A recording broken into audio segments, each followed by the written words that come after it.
Hi there. Okay, so we're going to do a few more examples of just translations and reflections with functions. So hopefully if you were struggling a little bit with it, this kind of just helps you wrap your head around it.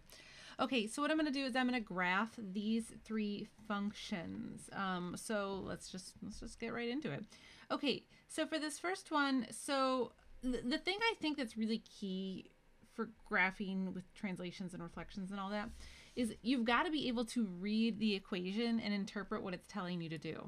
So this part right here means we're going to reflect over the x-axis. Then this part means we're going to move 2 units left or right. What do you say? Left. And then finally, this is move 3 units down. Now, if you haven't seen my review video or one of my lesson videos and that's totally confusing to you, this is meant to be like an example video, so it's just kind of like an add-on to some of my other lessons. So I'll drop a link to that in the description if you want to go back and just kind of learn like how do you crack this code. Okay, so that's the first part. Now, the base function here is x squared, right? We've got this squared right here. So the thing I like to think about before I get too far with this is just, okay, so to usually draw x squared, I have these 3 points here. And the thing that I think about is I start with this point 0, 0, and then I go out 1, up 1 in each direction to draw my normal parabola. Now, in this case, what I need to do is, first of all, I need to move 2 units left, 3 units down. So first, let me just mark that. There's my kind of starting point. Now, there's no stretch or shrink factor. So what I'm going to do is I just need to make sure that I reflect over the x-axis. So instead of going up, I need to go down. So I'm going to go out 1 in each direction, and then I'm just going to go down. Boop. And boop. And then it's still going to be that U shape. There you go. Okay, so for b here, so now I've got 1/2 x minus 1 cubed plus 2. So once again, we want to kind of crack the code. So this part here is referring to a shrink or stretch factor. We will deal with that last. So in the meantime, this means that we're going to move, let's see, 1 to the right.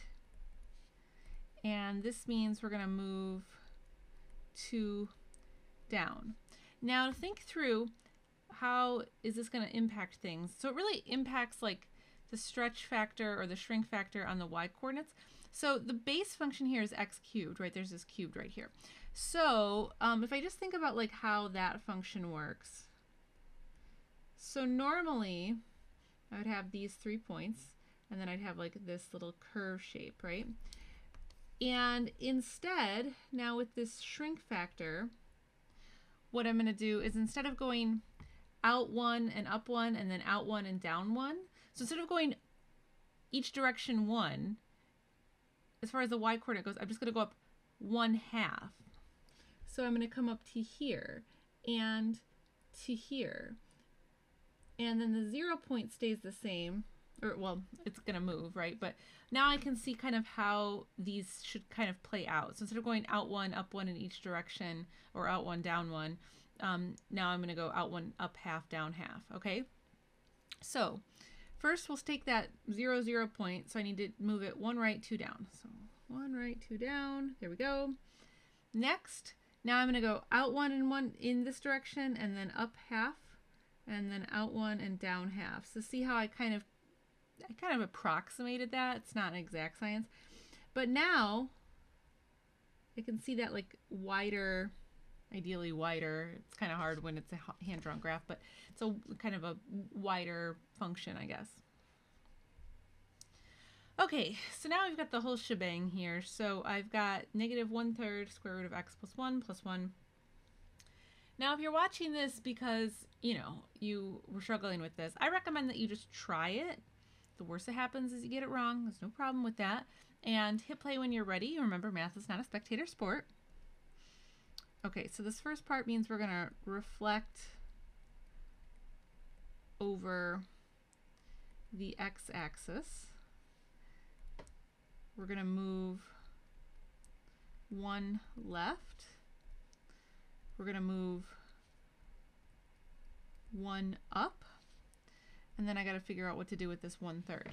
Now, you know me, I always like to think about just how does that base function look. So there's my normal square root of x. Now, normally I go out 1 and up 1, but this 1/3 is referring to the stretch factor on the y. So instead of going out 1, up 1, I'm going to go out 1 and up just 1/3 of a point. So that's going to be how that kind of impacts my next point. Now, the other thing though, right, is I've got this negative. So instead of going up, I'm actually just going to go down. I'm going to go down 1/3. Does that make sense? So you kind of have to like connect all of this information. So you think about, how do I normally draw the base graph, and then how does that relate to all this other information that I'm taking in? Okay, so now I'm going to draw that first point. So I normally start here at 0, 0, but I need to move that left and up 1. So we'll start here. Then normally I go to the right 1 and up 1, but instead this time I'm going to go to the right 1 and then down 1/3. Boop. There you go. Okay, so that is just a couple more examples, so hopefully that was helpful. If you feel like you need more, you can just let me know. So I felt like maybe a couple more might be helpful, but if even more are needed, just let me know. Tell me. You can leave a comment, and I'm happy to make more. All right, guys, I'll see you in another video.